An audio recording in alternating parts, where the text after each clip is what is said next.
परम पावन परम आराध्य प्रातः स्मरणीय आचार्य श्री महासमण जी के चरणों में सत सत नमन करते हुए हम आज सुबह का सेशन प्रारंभ कर रहे हैं। त्रिपदी वंदना। वंदे अरहं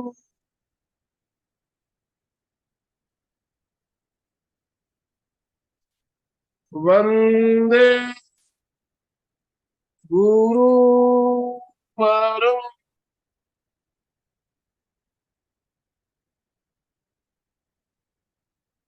वंदे सत्यम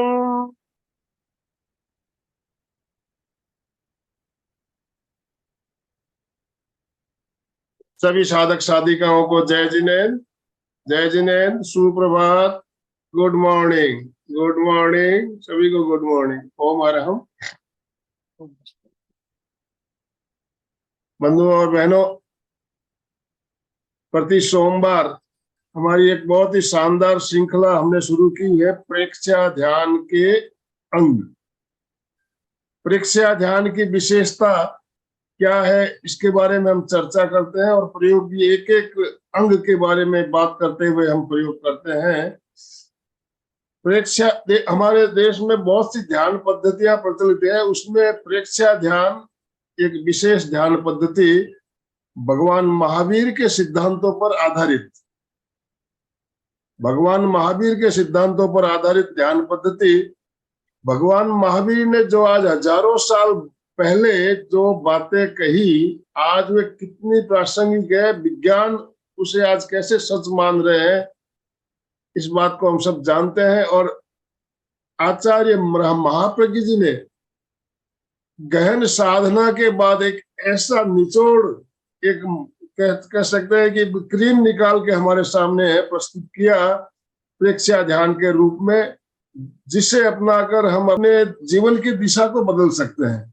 मैं ये कह सकता हूँ जीवन की दिशा बदली जा सकती है। तो इसके एक एक प्रयोग कितने उपयोगी है, इसके बारे में भी हम चर्चा कर रहे हैं। और पिछले सप्ताह हमने कायोत्सर्ग के बारे में जाना था।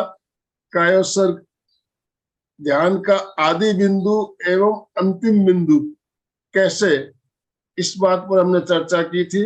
और प्रेक्षा ध्यान का प्रयोग तो हम करते ही रहते हैं और हमने पिछले सप्ताह कायोत्सर्ग का प्रयोग भी किया था। तो आज भी हमारा विषय कायोत्सर्ग ही है, कारण कायोत्सर्ग एक इतना गहन विषय है, इस पे अगर चर्चा की जाए तो घंटों इस पे चर्चा की जा सकती है। तो आज हम जानेंगे कायोत्सर्ग का जो वैज्ञानिक आधार क्या है, साइंटिफिक जो इसके एस्पेक्ट्स है, उसके बारे में हम बात करेंगे। तो हमारे साथ सविता जी जैन दिल्ली से हमारे साथ हमारी जानी मानी प्रशिक्षिका सविता जी जुड़ चुकी है ऑलरेडी। तो मैं आप सभी से निवेदन करना चाहूंगा, आप दोनों हाथ ऊपर करते हुए सविता जी का वेलकम कीजिए। सविता जी, आपका बहुत बहुत स्वागत, बहुत बहुत वेलकम। और आपसे निवेदन, आप हमारा आज का सेशन प्रारंभ करें। सविता जी, जय।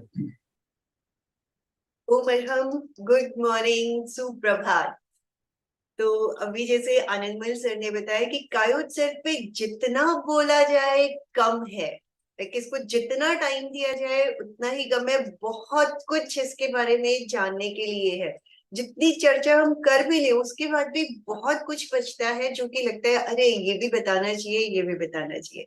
बट जितना मैनेज होता है हमें उसी को समझकर एंजॉय करते हुए आगे बढ़ना है। तो आज हम इसका ले रहे हैं साइंटिफिक आधार कि किस तरह से साइंस के हिसाब से कायोत्सर्ग हमारे शरीर के ऊपर असर डालता है। तो यही जानने के लिए देखिए आजकल क्या है, फैसिलिटीज हमारे पास बहुत हैं। Modern lifestyle, full of technology, भाग दौड़ की जिंदगी। तो इतनी जितनी हमारे पास फैसिलिटीज बढ़ी हैं उतना ही तनाव भी बढ़ा है। आई होप सो सब इस चीज को रियलाइज करते हैं कि जितनी हमारे पास फैसिलिटीज बढ़ी हैं और हम जरूरत से ज्यादा अपने बच्चों को देने की कोशिश करते हैं, चाहे वो हमारे बस में भी कई बार नहीं होता, हमें लगता है बच्चों ने बोला है, परिवार के किसी सदस्य ने बोला है, तो हमें ये रिक्वायरमेंट उसकी पूरी करनी ही है। तो उस रिक्वायरमेंट को पूरी करने के लिए क्या हमारे ऊपर तनाव आता है? यस और नो? जब हम किसी भी तरह की रिक्वायरमेंट को पूरी करने की कोशिश करते हैं, मैं स्लाइड्स भी शेयर करती हूँ, तो हमारे ऊपर बहुत ज्यादा तनाव आता है। तो जिस तरह, अब तनाव है क्या, एज पर अगर साइंस को हम लें तो तनाव किसे कहा जाता है? जब भी हम किसी चीज पे, किसी भी वस्तु पे एक्स्ट्रा प्रेशर देते हैं और उस प्रेशर से उस वस्तु के आकार में, शेप में चेंज आ जाता है, तो वो एक्स्ट्रा प्रेशर जो है वही तनाव कहलाता है। अब अगर हम एक एग्जांपल ले बैलून का, बैलून को जब हम दबाते हैं तो उसकी शेप में परिवर्तन आ जाता है, और वही जो दबाव दिया, उसी दबाव की वजह से वो फट भी सकता है।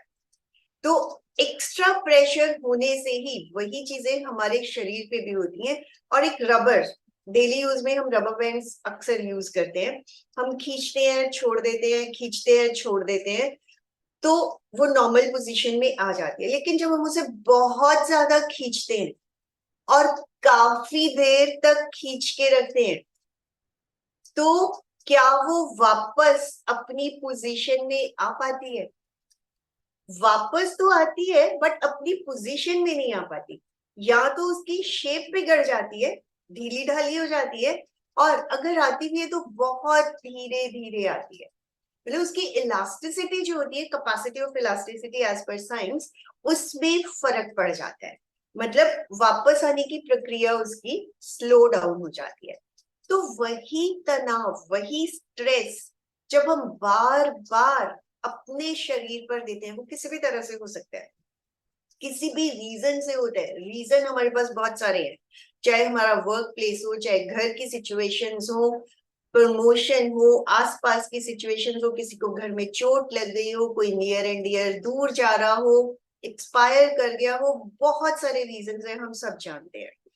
तो किसी भी रीजन से स्ट्रेस आया, और जब वो स्ट्रेस बार बार बार बार हमारे ऊपर आता है, तब ही उसे तनाव की सिचुएशन, जिसे हम कहते हैं स्ट्रेस, डिप्रेशन, ये। और इनफैक्ट आज से अगर हम 20-25 साल पहले की सिचुएशंस को देखें, तो कभी किसी ने इस तरह के वर्ड्स के डिप्रेशन में चला गया है, उसको तो स्ट्रेस हो रहा है, ऐसे वर्ड्स कभी सुनने में भी नहीं आते। तो प्रैक्टिकली देखा जाए तो ये जो हमारा मॉडर्न लाइफस्टाइल है, इसी की वजह से इतनी सारी प्रॉब्लम्स हमारे जीवन में आ रही है। अब ये स्ट्रेस 3 तरह के होते हैं। कौन से? Physical stress. फिजिकल स्ट्रेस हम सब जानते हैं, थोड़ा सा एक्स्ट्रा काम किया, शरीर पे थकावट आई, और इसको दूर करना भी बहुत आसान है। हमने थोड़ा सा आराम किया, बैठ गए, लेट गए, तो अपने आप हमारा फिजिकल स्ट्रेस दूर हो जाता है, और बहुत इजीली हम इसको मैनेज भी कर लेते हैं। लेकिन अब प्रॉब्लम कब आती है?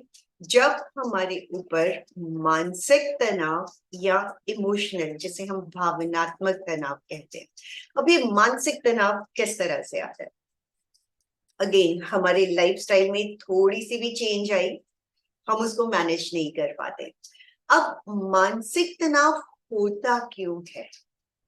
कभी इसके बारे में सोचा है कि क्यों होता होगा? इतने स्ट्रेस में हम क्यों आ जाते हैं? हमारा मस्तिष्क कितना थका थका क्यों रहता है? हम क्यों कहते हैं आज तो हम बहुत थक गए? हालांकि वो होता मानसिक तनाव है। उसी की वजह से प्रेजेंटेशन हर चीज की, चाहे वो इमोशनल तनाव हो, चाहे वो मानसिक तनाव हो, प्रेजेंटेशन शरीर पे ही आती है। तो जब हम अत्यधिक सोचते हैं, चाहे वो पास्ट के बारे में, चाहे वो फ्यूचर के बारे में, अगर हम पास्ट और फ्यूचर की मेमोरीज और कल्पना को निकाल दें, तो क्या बचता है? प्रेजेंट।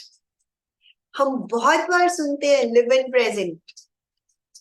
तो ये लिव इन प्रेजेंट क्या है? वर्तमान में जीना।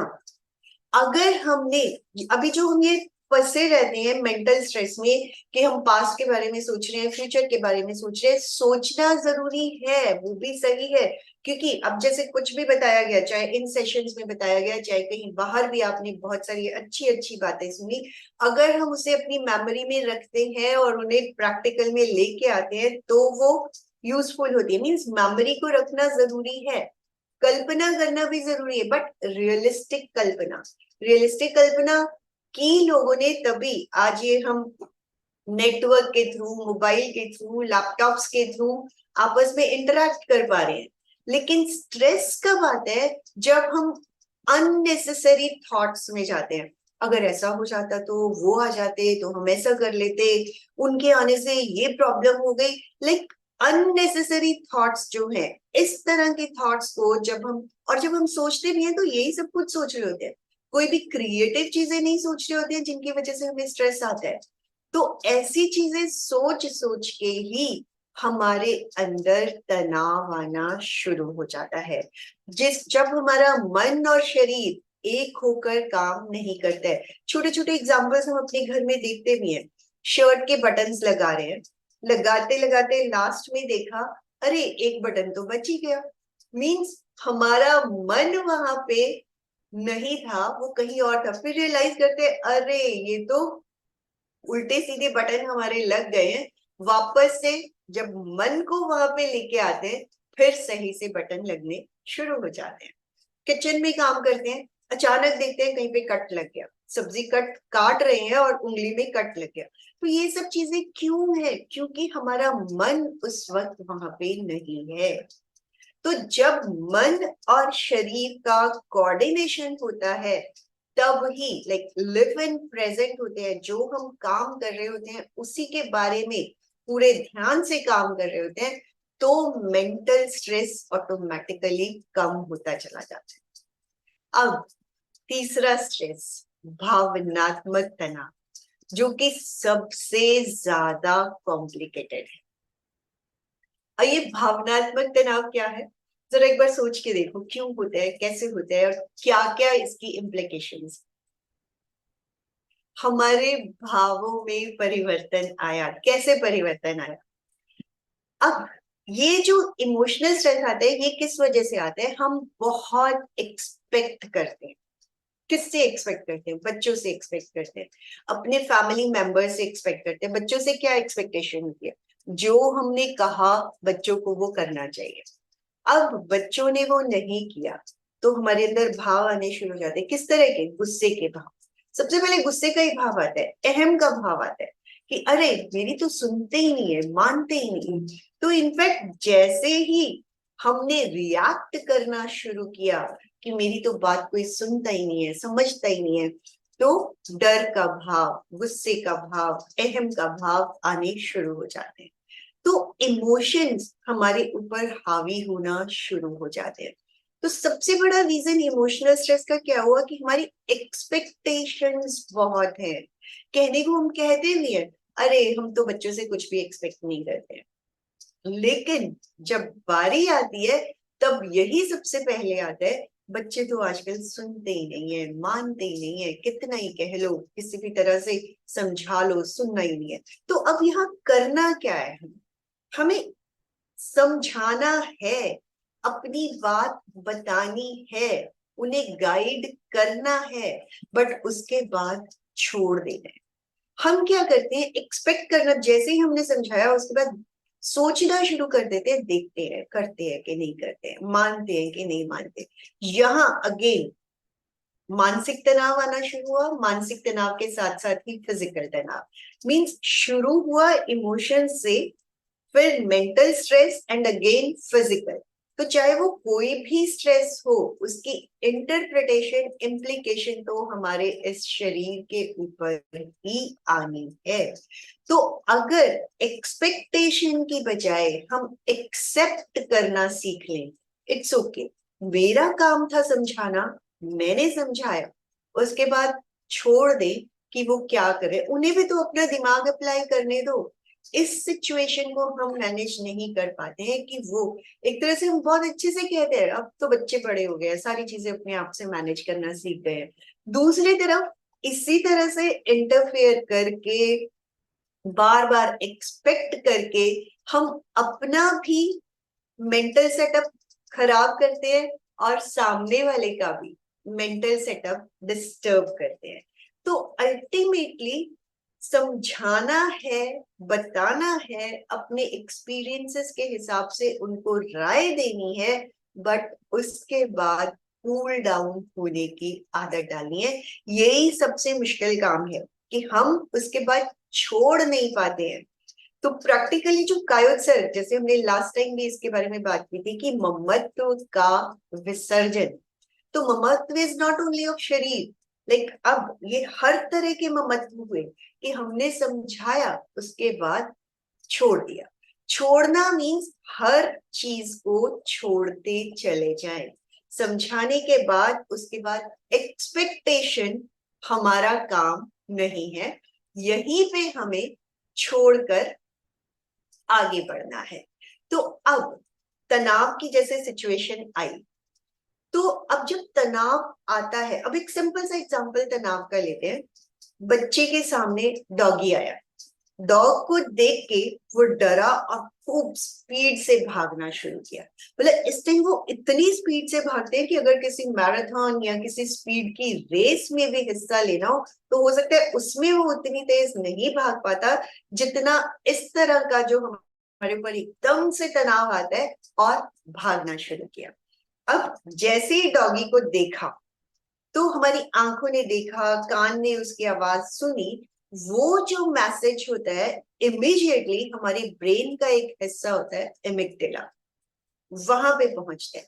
देखिए जितनी भी प्रोसेसिंग है, एक्टिविटीज है, ब्रेन और स्पाइनल कॉर्ड के थ्रू ही होती हैं, क्योंकि यहीं से पूरी बॉडी का कनेक्शन है जहां से बॉडी को मैसेजेस भी जाते हैं। इसके बारे में भी हमने पीछे भी बात की थी। और ये सारा कुछ जितना टाइम मुझे समझाने में लगेगा उससे फ्रैक्शन ऑफ सेकेंड्स में वो काम हो चुका होता है, और हम देखते भी है अपनी डे टू डे लाइफ में। तो अमिग्डाला ने इसको सेंस किया, प्रोसेस किया, और ब्रेन का ही एक और हिस्सा है जिसे कहते हैं हाइपोथैलेमस, वहां पे ये मैसेज जाता है इस खतरे का, अलर्ट करता है हाइपोथैलेमस को कि ये खतरा मुझे नजर आ रहा है। तो अब हाइपोथैलेमस जो है वो हमारे दो सिस्टम्स को एक्टिवेट करता है। ये नर्वस सिस्टम और एंडोक्राइन सिस्टम दोनों के बीच में एक लिंक है, संधि स्थल है। तो नर्वस सिस्टम में होता है ऑटोनॉमस नर्वस सिस्टम का एक हिस्सा जिसे हम कहते हैं सिंपैथेटिक नर्वस सिस्टम। अभी हम उसकी बहुत ज्यादा डिटेल में नहीं जाएंगे, उसके बारे में कभी फिर बात करेंगे। अभी जस्ट कि किस तरह से वो तनाव पे काम करता है उसी के ऊपर बात करते हैं। तो ऑटोनॉमस नर्वस सिस्टम का सिंपैथेटिक नर्वस सिस्टम होता है, उसे एक्टिवेट करते हैं, और साथ ही ग्रंथि, अंतःस्रावी ग्रंथि तंत्र जो होता है उसकी एंडोक्राइन ग्लैंड्स जो होती हैं वहां पे एड्रेनल ग्लैंड को एक्टिवेट करता है जो कि हमारी दोनों किडनीज के ऊपर होती है। और एड्रेनल ग्लैंड जो है हार्मोन जो स्राव करती है उसका नाम है एड्रेनलाइन। तो जैसे ही सिंपैथेटिक नर्वस सिस्टम एक्टिवेट होता है और हमारी एड्रेनल ग्लैंड एक्टिवेट होती है, हमारी बॉडी में बहुत सारी चेंजेस होती है। कुछ चेंजेस तो विजिबल भी होती है, हम देखते हैं जैसे ही तनाव आता है हमारा गला सूखने लगता है, पसीना आने लगता है, हार्ट बीट भी हम फील कर पाते हैं कि कितनी तेज हो जाती है, सांस की रेट भी, ब्रीदिंग रेट हम देख पाते हैं कि कितनी तेज हो जाती है। ये सारी चीजें विजिबल हैं जो कि तनाव आया और ये सारी चीजें तेज हुई। बहुत सारे ऐसे भी सिम्टम्स है जो हम देख नहीं पाते हैं। ब्लड जो शुगर का लेवल है, ब्लड शुगर, वो इमिडिएटली शूट कर जाता है, बॉडी के अंदर अकड़न आनी शुरू हो जाती है। कुछ हद तक वो दिखाई भी देती है, कुछ हद तक अंदर की अकड़न हमें मसल्स के बाद जो ऑर्गन्स में आती है वो हमें दिखाई नहीं देती। डाइजेस्टिव सिस्टम स्लो डाउन हो जाता है, मेटाबॉलिज्म का जो सिस्टम है वो भी काफी फास्ट हो जाता है। तो इस तरह से विजिबल इनविजिबल बहुत सारी चेंजेस हमारे शरीर के अंदर आती। अब जैसे ही वो बच्चा सेंस करता है कि मैं अपने आप को सेफ सिचुएशन में ले आया हूं और अब कुत्ता मेरे पीछे और नहीं भाग रहा है, धीरे धीरे वो कूल डाउन होना शुरू होता है। और इसके साथ ही जो parasympathetic nervous system, autonomous nervous system के ये दो हिस्से हैं जो साइमल्टेनियसली काम करते हैं एज पर सिचुएशंस। तो सिंपैथेटिक नर्वस सिस्टम से एकदम ऑपोजिट इसके काम होते हैं। जैसे ही हम कूल डाउन हुए, हम ये रियलाइज भी करते हैं सारी सिचुएशंस, बॉडी की सारी जो भी बढ़ी हुई धड़कन थी, श्वास का रेट था, पसीना था, आना कम हो जाता है, धीरे धीरे सब कुछ नॉर्मल होना शुरू हो जाता है। तो ये तो हुई एक नॉर्मल सिचुएशंस या कभी कभार जो सिचुएशंस आती हैं, तो हमारा शरीर उसे बहुत इजीली हैंडल कर लेता है। अब क्या होता है, जब हम डे टू डे लाइफ में देखते हैं हमारी ये सिचुएशंस दिन में कई बार, मतलब तनाव की सिचुएशन में हम कई बार और इनफैक्ट दिन भर बने रहते हैं। सोचने का काम हम दिन भर करते हैं, क्योंकि हम दिन भर सोचते रहते हैं तो वो तनाव की सिचुएशन भी हमारे अंदर दिन भर बनी रहती है और हम रियलाइज भी नहीं कर पाते हैं कि हमें मानसिक तनाव को, भावनात्मक तनाव को किस तरह से छोड़ना है। जैसे मैंने बताया अभी कि अगर हम पास्ट और फ्यूचर के बारे में सोचना बंद कर दें तो ऑटोमेटिकली हम लिव इन प्रेजेंट हो जाते हैं। उसी तरह एक्सपेक्टेशंस बंद कर दें तो हमारा भावनात्मक तनाव भी कम होता जाता है। लेकिन नहीं कर पाते हैं तो हमारे जो शरीर की सिचुएशंस होती हैं वो क्या होती हैं। तो अभी जो मैंने डिस्कस किया था वो था एक तरह से नॉर्मल सिचुएशन। अब जब हम कंटिन्यूअसली स्ट्रेस की सिचुएशन में रहते हैं, दैट इज HPA एक्सेस, मतलब H means hypothalamus, P means pituitary gland, A means adrenal gland. Means ये तीनों हमारे बहुत ज्यादा एक्टिवेट होने शुरू हो जाते हैं।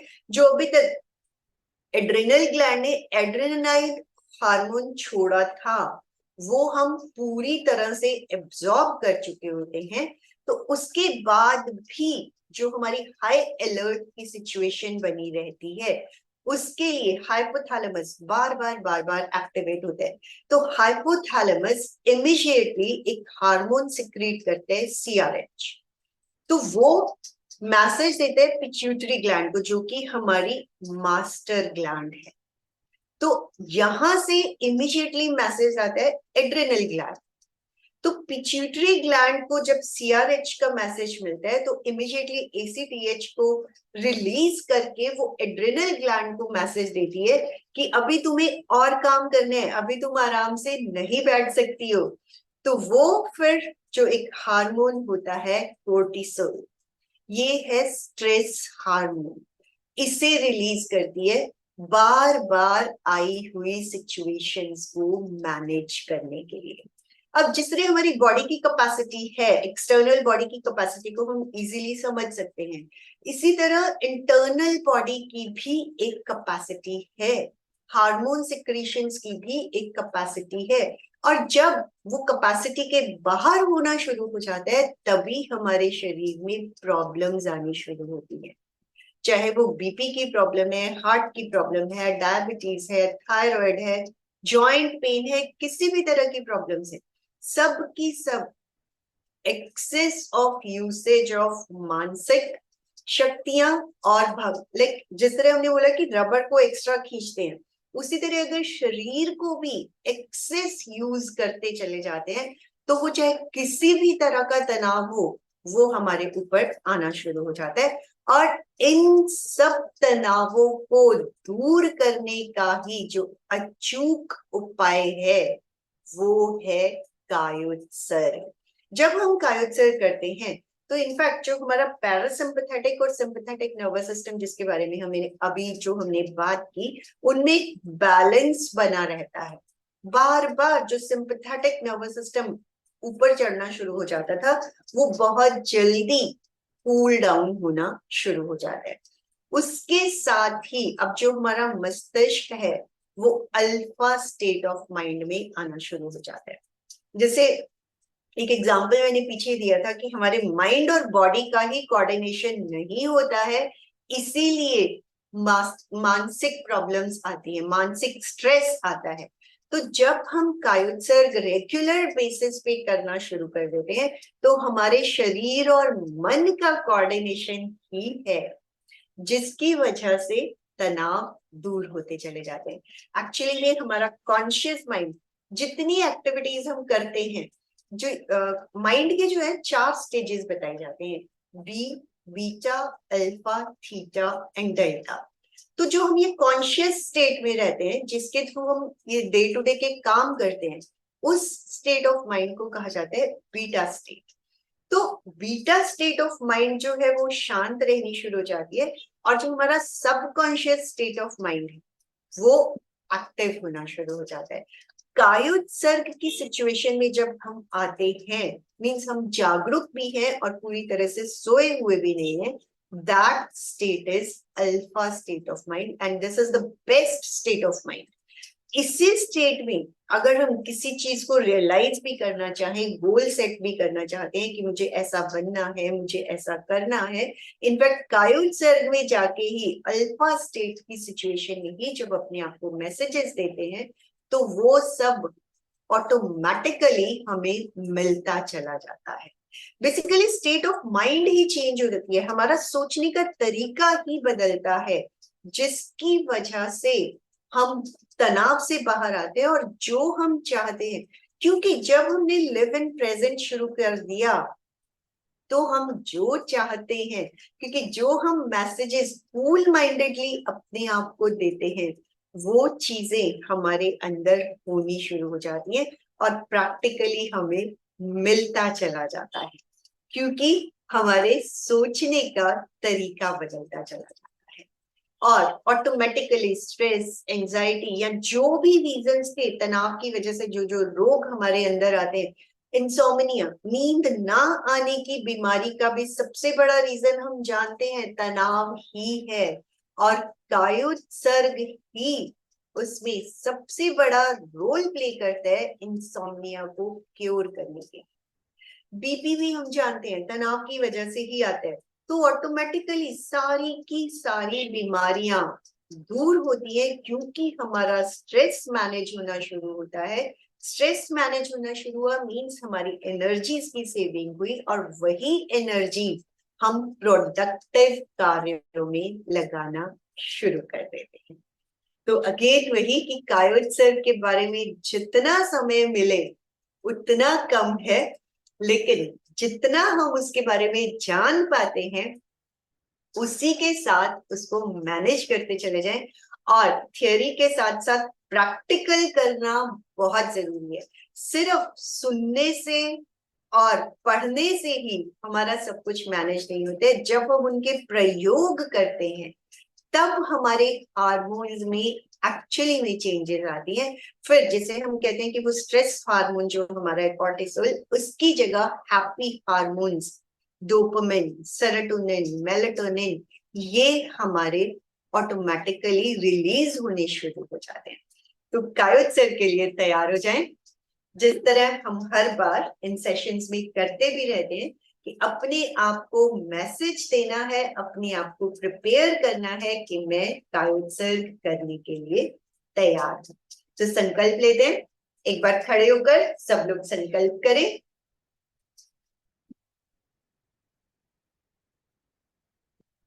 दोनों हथेलियां जुड़ी हुई। तस् उत्तरीकर्णेणं पायच्छित्तकर्णेणं विसोहीकर्णेणं विसल्लीकर्णेणं पावणं कम्मणं निघायठामि कायोत्सर्गम्। मैं शारीरिक, मानसिक और भावनात्मक तनावों से मुक्त होने के लिए कायोत्सर्ग का संकल्प करती हूँ। मैं शारीरिक, मानसिक और भावनात्मक तनाव से मुक्त होने के लिए कायोत्सर्ग का संकल्प करती हूँ। मैं शारीरिक, मानसिक और भावनात्मक तनाव से मुक्त होने के लिए कायोत्सर्ग का संकल्प करती हूँ। ताड़ासन 3 बार। हाथों को लॉक करें। श्वास लेते हुए दोनों हाथों को ऊपर ले जाएं, पूरे शरीर को ऊपर की ओर खींच दें। कंधे, कमर, टांगे पूरा खिंचाव ऊपर की ओर। श्वास छोड़ते हुए हाथों को नीचे ले आए। 3 बार करना है। श्वास लेते हुए दोनों हाथों को ऊपर ले जाएं, ऊपर की ओर खिंचाव, पूरा खिंचाव दें। हाथ खींचे हुए छत को छूने की कोशिश करें, इतना खिंचाव दें। श्वास छोड़ते हुए रिलैक्स फील करें, पूरा शरीर ढीला छोड़ दें। एक बार और। श्वास लेते हुए दोनों हाथ ऊपर, कंधे ऊपर की ओर खींचे हुए, कमर ऊपर की ओर खींची हुई, टांगे ऊपर की ओर खींची हुई, पूरा तनाव दें। श्वास छोड़ते हुए रिलैक्स्ड फील करें। लेटकर, बैठकर, खड़े होकर, जिस भी सिचुएशन में आप कायोत्सर्ग को करना चाहें अपना पॉस्चर लें, बट जो बिगिनर्स हैं वो हमेशा लेट कर ही करने की कोशिश करें।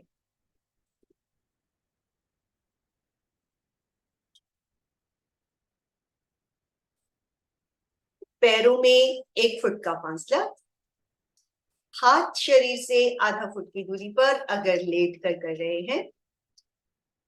बैठे हुए जिस भी आसन में सुविधा पूर्वक बैठ सके, दोनों हाथ ज्ञान मुद्रा,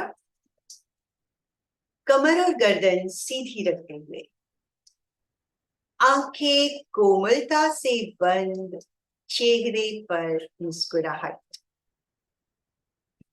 पूरे कायोत्सर्ग काल तक शरीर का यही पोस्चर बना रहे। पूरा शरीर मरकरी की तरह भारी भारी भारी हो गया है। 1 मिनट तक भारीपन को फील करें।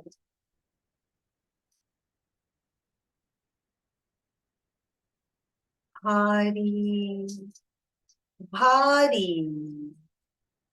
भारी हो गया है।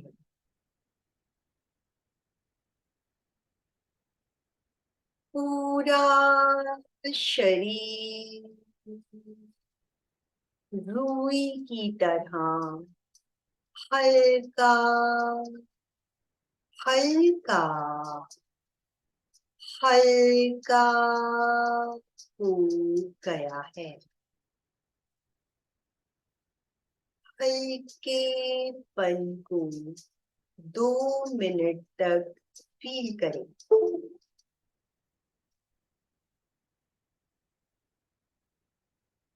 हल्का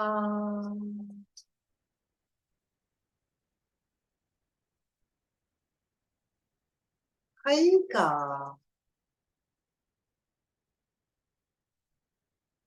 हल्का हो गया है।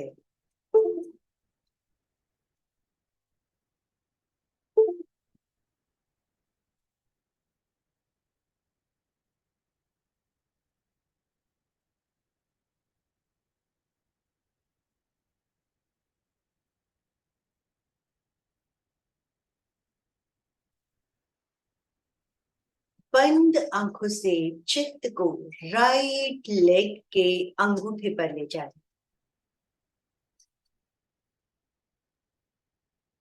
स्किन को देखते हुए अंदर जाएं।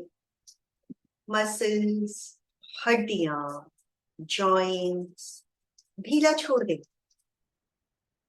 Veins, nerves relaxed. सुझाते अंगूठा बाहर से अंदर तक शिथिल हो जा,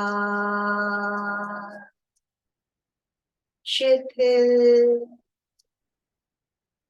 हो जा, शिथिल हो जा। फील करें अंगूठा रिलैक्स हो रहा है, रिलैक्स हो रहा है। राइट लेग का अंगूठा पूरी तरह से शिथिल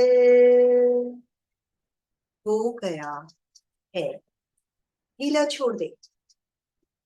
इसी तरह एक एक करके उंगलियां देखते जाए, ढीली छोड़ते जाए। पंजा, तलवा, एड़ी, एंकल जॉइंट, पिंडली, काफ मसल्स, घुटना, Santhal, thigh muscles, hip joint, कटी भाग। पूरा राइट लेग पैर के अंगूठे से लेकर हिप जॉइंट तक, बाहर से अंदर तक शिथिल हो जा, शिथिल हो रहा है। दायां पैर शिथिल हो गया है, एकदम ढीला छोड़ दें दायां पैर। लेफ्ट से कंपेयर करें, डिफरेंस को फील करें। इसी तरह लेफ्ट लेग अंगूठा बाहर से अंदर तक, एक एक करके उंगलियां, पंजा, तलवा, एड़ी, एंकल, पिंडली, घुटना, सांथल, कटी भाग। पूरा लेफ्ट लेग पैर के अंगूठे से लेकर हिप जॉइंट तक शिथिल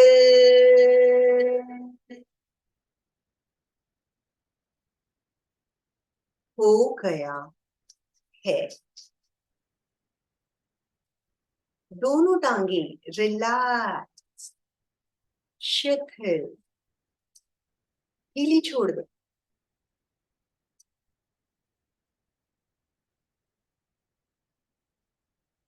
चित्त को लोअर एब्डोमेन, पेड़ों के भाग पर ले जाए। चारों तरफ चित्त को फैलाते हुए अंदर तक ढीला छोड़ दे। नाभि को देखें, नाभि के चारों ओर देखते हुए अंदर पूरा डाइजेस्टिव सिस्टम, दोनों किडनीज, छोटी आंत, बड़ी आंत, stomach, pancreas, spleen, liver, gall bladder, पूरा डाइजेस्टिव सिस्टम शिथिल हो गया है। डायाफ्राम, सीने और पेट के बीच का मसल ढीला छोड़ दे। सीने का भाग, चेस्ट कैविटी अंदर जाए। हार्ट को ढीला छोड़े। लंग्स, फेफड़ों को ढीला छोड़े। पसलियां यानी रिब केज नीचे से ऊपर तक एक एक पसली को देखते जाएं, ढीला छोड़ते जाएं। सीना बाहर से अंदर तक शिथिल हो गया है। पीछे की ओर रीढ़ की हड्डी का एक एक मनका नीचे से ऊपर तक, स्पाइन की राइट साइड नीचे से ऊपर तक, लेफ्ट साइड नीचे से ऊपर तक, कमर पीठ शिथिल हो गई है। राइट हैंड, अंगूठा, उंगलियां, हथेली, कलाई, कलाई से कोहनी तक, कोहनी से कंधे तक शिथिल हो गया है। इसी तरह बायां हाथ उंगलियों के पोर से लेकर कंधे तक, बाहर से अंदर तक रिलैक्स हो गया है। गला गर्दन अंदर जाए, wind pipe, food pipe, voice box ढीला छोड़ दो। फेस का एक एक पार्ट, ठोड़ी, लिप्स, टीथ, गम्स, जीभ, तालू, नाक, राइट चीक, कान, आंख, आईबॉल, पलक। इसी तरह बायां चीक, कान, आंख, पलक, आईबॉल, फोरहेड, ललाट, सिर, मस्तिष्क, ब्रेन के मसल्स एकदम ढीले छोड़ दें। राइट कनपटी से लेफ्ट कनपटी तक, आगे से पीछे तक रिलैक्स्ड। फेस, सिर, मस्तिष्क शिथिल हो गया है। पूरा शरीर पैर के अंगूठे से लेकर सिर तक एक साथ देखें। शिथिलता को फील करें। रिलैक्स, शांत,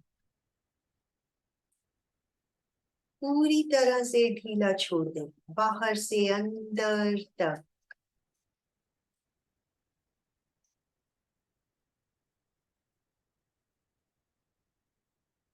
शरीर के चारों ओर श्वेत रंग के प्रवाह का अनुभव करें। ब्राइट वाइट कलर का वाइटल एनर्जी के फ्लो को शरीर के चारों ओर देखें।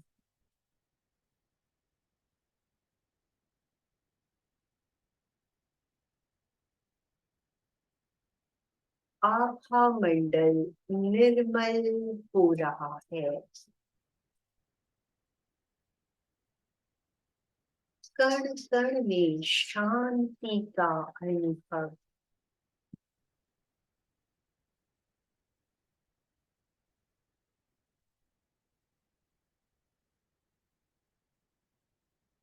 भेद विज्ञान, शरीर और आत्मा की भिन्नता का अनुभव। शरीर अलग है, आत्मा अलग है। शरीर दृश्य है, आत्मा दृष्टा है।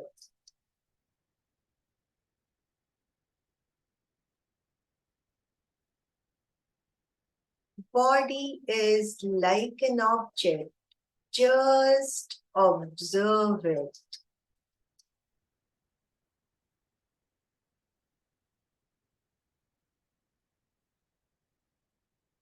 शरीर और आत्मा की भिन्नता को अनुभव करें।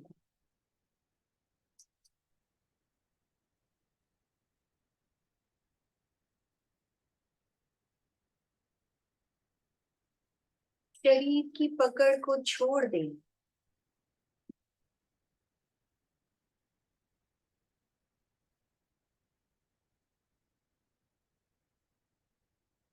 जीते जी मरने की कला।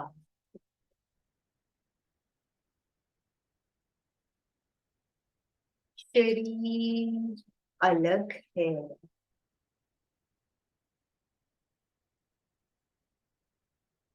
आत्मा अलग है।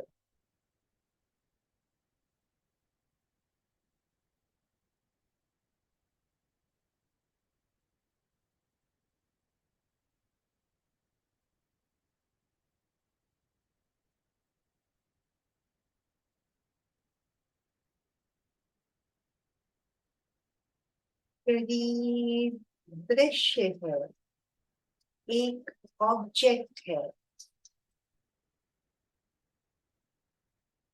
आत्मा दृष्टा है, ऑब्जर्वर है।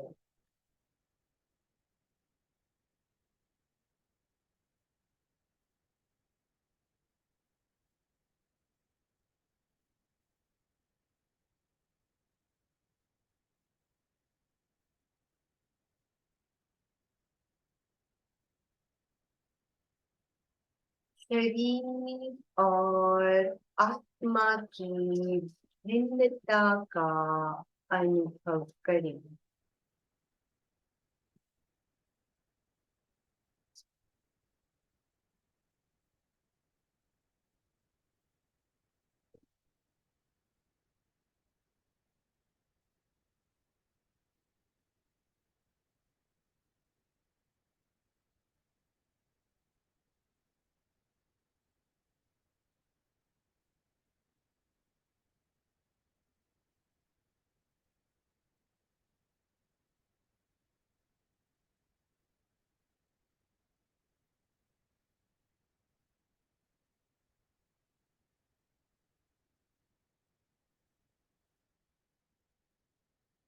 पैर के अंगूठे से लेकर सिर तक चित्त और प्राण की यात्रा करें।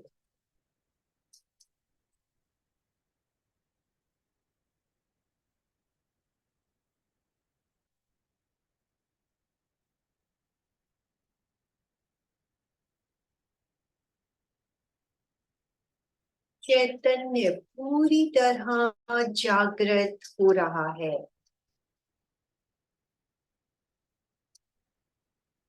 चैतन्य पूरी तरह जागृत हो रहा है।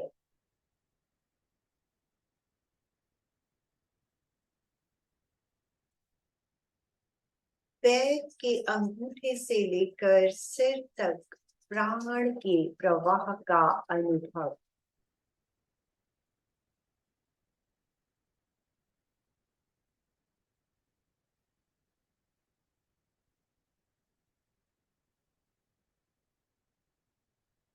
दो तीन लंबे गहरे श्वास।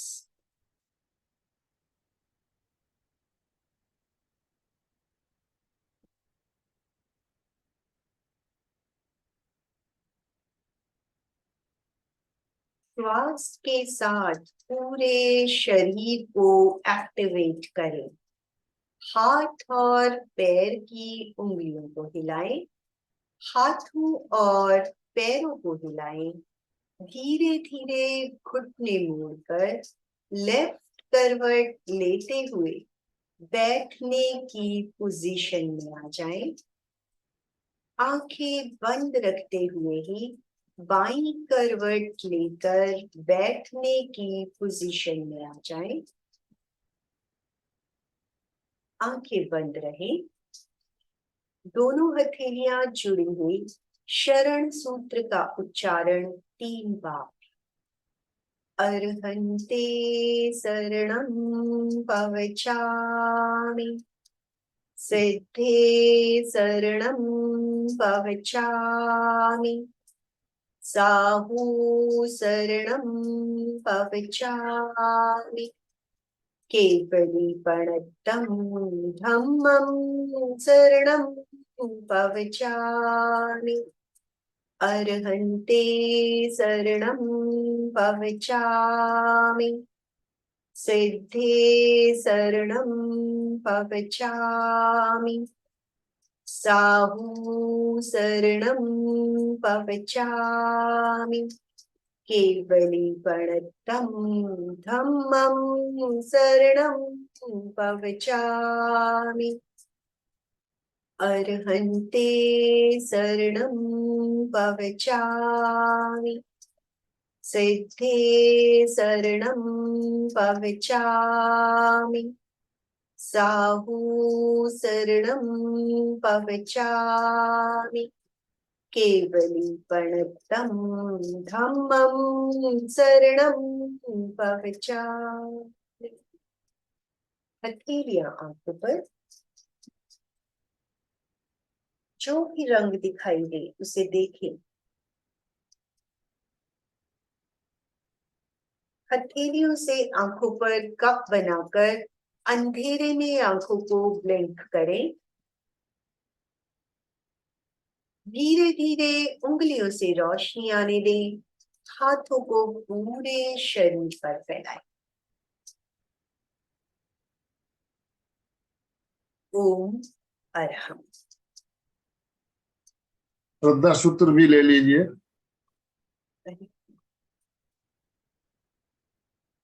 श्रद्धा सूत्र। वंदनासन में आ जाएं। वंदे सच्चम।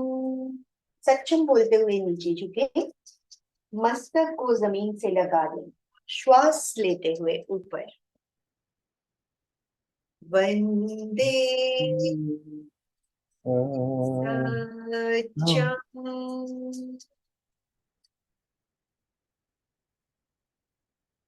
वंदे सच्चम। ओम अरहम। ओम अरहम।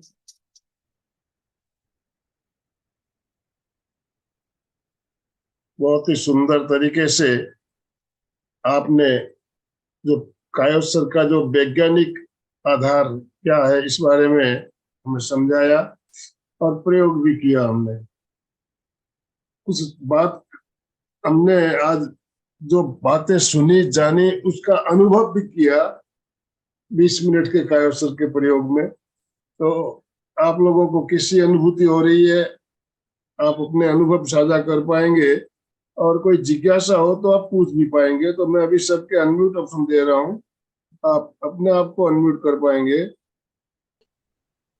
तो आज का सेशन जो आपको कैसा लगा? कोई पहले जिज्ञासा हो, प्रश्न हो तो पहले लीजिए, बाद में हम अनुभव भी साझा करेंगे। किसी की कोई जिज्ञासा हो तो पहले ले लेते हैं।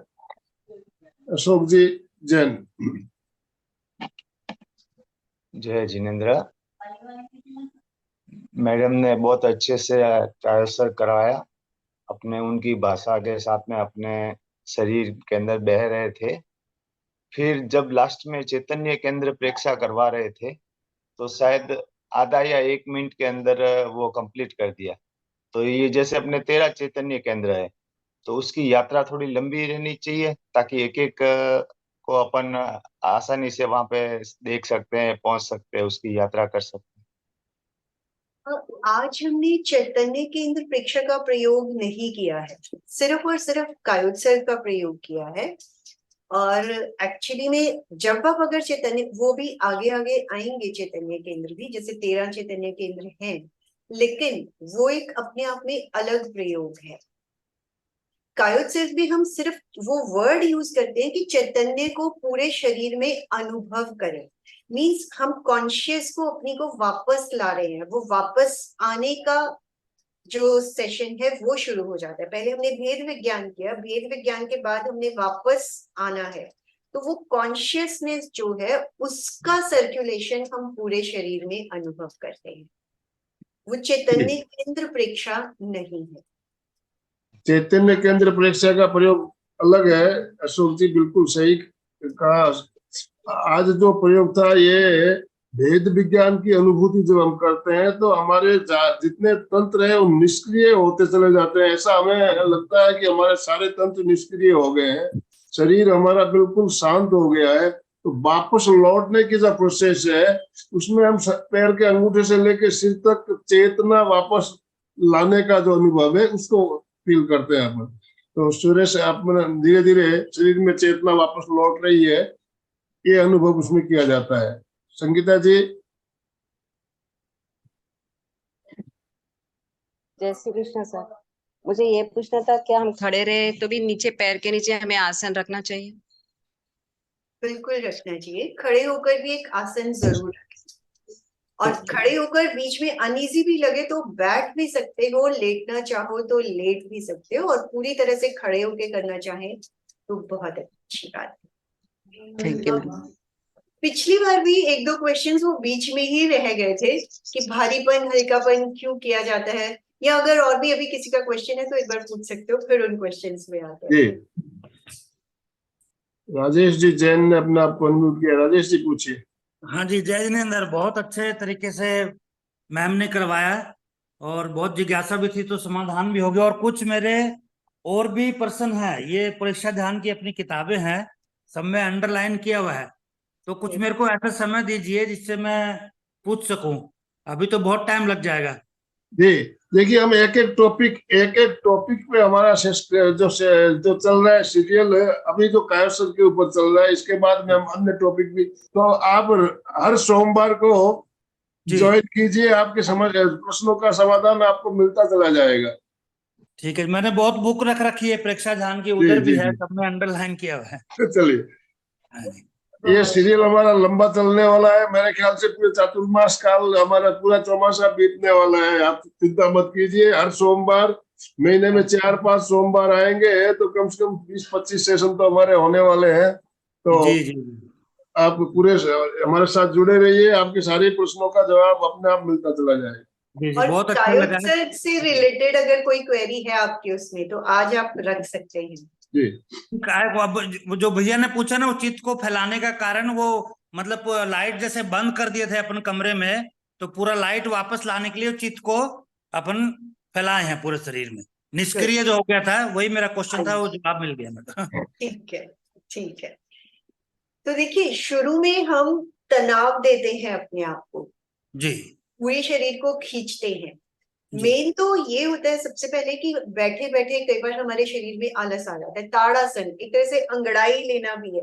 हमें बैठे बैठे भी कई बार सुस्ती आती है, तब भी हम देखते हैं कि अपने आप को पूरी तरह से खींच देते हैं। तो बेसिकली जो हमें सुस्ती आ गई है उसको निकालने के लिए ताड़ासन, और कायोत्सर्ग में हमारी पूरी तरह से जागरूकता बनी रहे, इसलिए पूरे शरीर को पहले एक तरह से ताड़ासन के थ्रू सुस्ती को निकाल के जागरूकता बनाए रखने के लिए किया जाता है ताड़ासन। और सेकेंडली तनाव दिया और उसके बाद रिलैक्सेशन, शरीर को पूरी तरह से ढीला छोड़ दिया। तो वो डिफरेंस भी समझ में आया कि जब हम तनाव देते हैं तो हमारा शरीर किस तरह से होता है, और जब हम शरीर को शिथिल छोड़ देते हैं तो वो किस तरह से हो जाता है। तो वो डिफरेंस, वही डिफरेंस हमें कायोत्सर्ग में फील करना होता है, और वही सिचुएशंस हम डे टू डे लाइफ में फील करते हैं। दिन भर तनाव में रहते हैं, गुस्से में रहते हैं, तो उसे इमीडिएटली कैसे रिलीज करना है। अब कितना भी गुस्सा आ जाए, ताड़ासन की तरह ही अपने आप को ताना, और क्योंकि हम कायोत्सर्ग कर रहे हैं तो वो चीजें हमारे अंदर आनी शुरू हो जाती है कि हम अपने आप को बहुत जल्दी औरों के कंपैरेटिवली शांत कर सकते हैं। बहुत बहुत धन्यवाद, बहुत अच्छा तरीका लगा आपका, बहुत अच्छा लगा। Thank you. धन्यवाद। और एक हम करते हैं शरीर को भारी फील करना और हल्का फील करना। सबसे भारी चीज, वो जो वर्ड कई बार हम यूज करते हैं सीसा, इट इज सीसा नॉट शीशा। हम ज्यादातर उसको कांच से कंफ्यूज करते हैं, वो कांच नहीं है। नहीं, लीड, जो इंग्लिश में लीड बोलते हैं जिसको, लेड जी बोलते हैं, मर्क्यूरी, एक तरह से पारा, जो जी थर्मामीटर्स में सबने देखा होगा, उसमें तो इतनी सी क्वांटिटी में होता है तो पता नहीं लगता है। एक्चुअली में वो सबसे भारी एक लिक्विड सॉलिड है एक तरह से, जी एज पर साइंस वो बहुत भारी एलिमेंट माना जाता है। तो जी इसलिए शरीर को सबसे भारी तत्व से कंपेयर करते हैं, और फिर रुई तो है ही हल्की, उससे कंपेयर करते हैं। तो भारी तत्व इज लाइक हम इतने भारी हो गए हैं, हमारे अंदर इतना तनाव आ गया है, और हम उसको कैसे फटाक से छोड़ के ढीलेपन की सिचुएशन में आ जाते हैं। तो जी भारी हुए, तनाव आया, दिन भर जो हमें तनाव आए, उनको हमने किस तरह से इंस्टेंटली, अब अगर हम किसी को अचानक बोले तब गुस्सा मत करो, पानी पी लो, सिचुएशन से हट जाओ, क्या ऐसा हो पाता है? नहीं हो पाता। हमें लगता है मुझे तो बारी मिली है, मुझे तो निकाल के छोड़ना है। तो जब हम कायोत्सर्ग रेगुलरली बेसिस पे रेगुलर करना शुरू कर देते हैं, तो हम उसे हैंडल करना सीख जाते हैं। कि गुस्सा आया, आज हमें दिन में 10 बार गुस्सा आता है, 20 बार गुस्सा आता है, हो सकता है धीरे धीरे वो 18 बार आने लगे, 15 बार आने लगे। तो इस तरह से उसकी कंसिस्टेंसी कम होनी शुरू हो जाती है। आज हम आधे घंटे में शांत होते हैं, फिर हम जब कायोत्सर्ग रेगुलर बेसिस पे करते हैं, धीरे धीरे हम 25 मिनट में शांत होना सीख जाते हैं।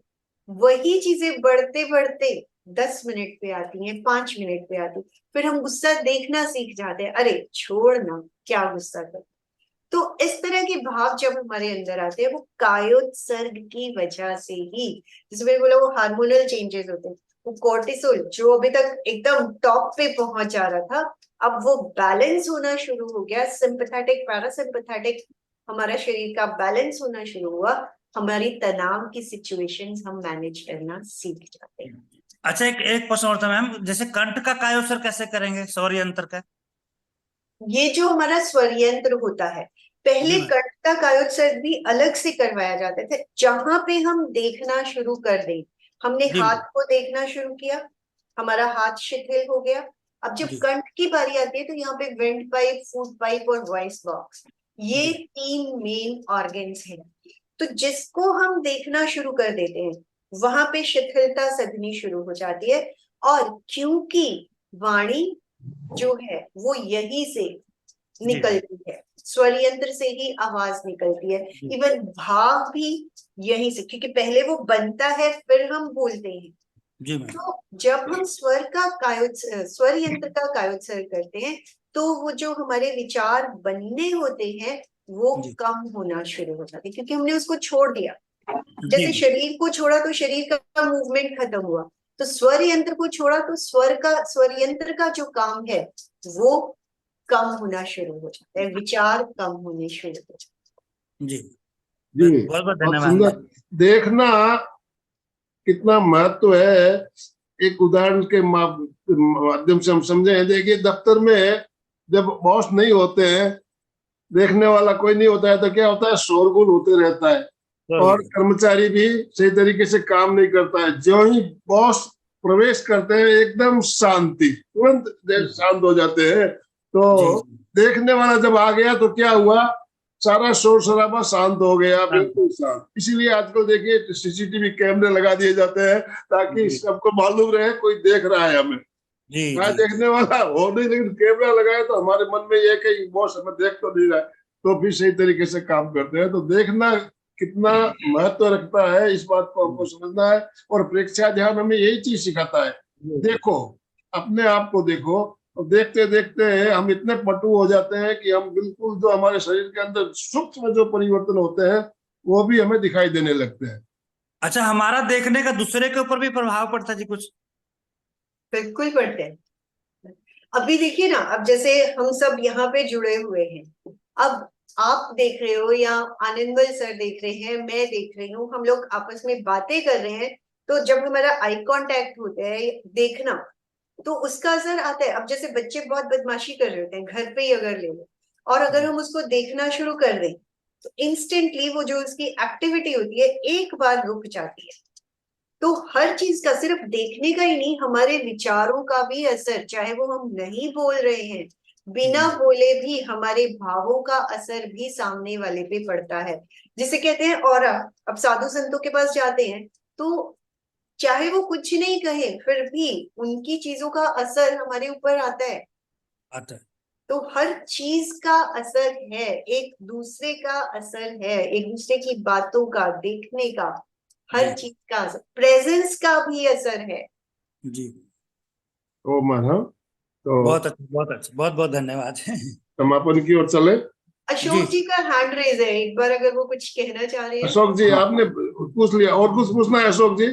हाँ, एक सवाल पूछना है। जैसे अपन कायोत्सर्ग में हल्केपन भारीपन का एहसास करते हैं, उसमें कई बार अकड़न रहती है कमर में वगैरह, तो उस समय क्या करना चाहिए? और जब आप भारी फील कर रहे हैं तब तो अकड़न थोड़ी सी आती है, क्योंकि वो तनाव की सिचुएशन आ गई। जब हमने हल्कापन फील करना शुरू किया तो जहां अकड़न है उस हिस्से को और ज्यादा ढीला छोड़ना, क्योंकि दैट मीन्स वहां पे अभी हमारे टॉक्सिन्स बहुत ज्यादा है, उसको हमें बहुत ज्यादा मैसेज देने हैं। तो जहां इवन कायोत्सर्ग के टाइम में भी जहां कहीं ज्यादा दर्द या अकड़न फील होती है तब भी एक्स्ट्रा टाइम दे के वहां पे अपने आप को और ज्यादा ढीले छोड़ते चले जाओ। ढीले मतलब शिथिल करना और तनाव मुक्त करना मीन्स उस हिस्से को ढीला छोड़ना। जितना ढीले छोड़ते चले जाएंगे अपने आप तनाव कम होता चला जी। और किसी की कोई जिज्ञासा नहीं है तो समापन की ओर चले। अर्चना जी कुछ कहना चाह रहे हैं। हाँ अर्चना जी बोलिए। हाँ, जय जिनेन्द्र। बहुत ही अच्छा लगा मैडम। वो जब हम कर रहे थे तो ऐसा लगता था कि हमारे सब रोम रोम में ऐसा कुछ तो महसूस हो रहा था। तो ऐसा लगता है क्या? और हाँ, सब बिल्कुल। अभी जो हमारा अगला वाला सेशन है ना कायोत्सर्ग से रिलेटेड, वो है आध्यात्मिक पर्सपेक्टिव। हाँ, उसमें हम इन्हीं चीजों के ऊपर बात करेंगे। और ये जो आप कह रहे हो सेंसेशंस, वाइब्रेशंस, ये ही हमें पकड़नी है और ये ही फील होती चली जाती है। हम अंदर से मीन्स हमने शरीर को फील करना बंद किया। जब हम शरीर को छोड़ना शुरू करेंगे, शरीर के ऊपर के प्रकंपनों को छोड़ा, तब हम शरीर के अंदर के प्रकंपनों को पकड़ पाते हैं। जी, थैंक यू देखिए मैडम। बिल्कुल सही। आज हमारा जो विषय था वैज्ञानिक आधार, अगला सेशन हमारा आध्यात्मिक आधार रहेगा। तो हम तेजस शरीर और कर्म शरीर तक कैसे अनुभव हो सकता है, ये चीजें हम उस सेशन में जानेंगे। हम जो स्थूल शरीर से और सूक्ष्म शरीर तक प्रवेश करते हैं, उसके बाद तेजस शरीर तक जाते हैं, फिर कर्म शरीर तक पहुंचते हैं। तो ये इसके बारे में चर्चा हम अगले सेशन में करने वाले हैं।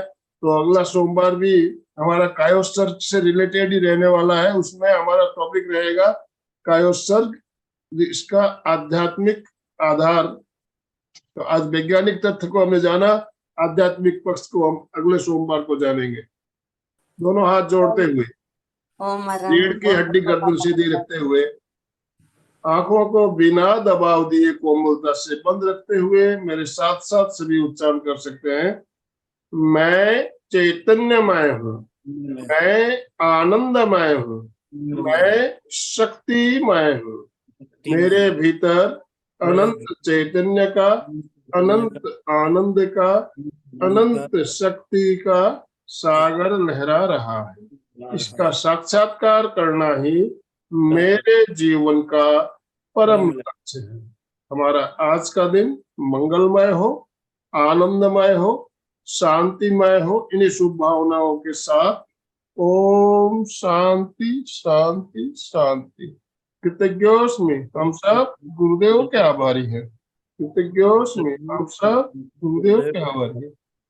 सविता जी, आपका बहुत बहुत धन्यवाद एमपीके फिटनेस क्लासेस और कल्याणम योग केंद्र की तरफ से, और जो जितने भी भाई बहन हमारे साथ जुड़े सभी के तरफ से आपका बहुत बहुत धन्यवाद। जो भी भाई बहन हमारे साथ जुड़े सभी का बहुत बहुत धन्यवाद। बहुत बहुत आपका भी बहुत बहुत धन्यवाद। कृतज्ञोस्मि। ओम अरहम, ओम अरहम।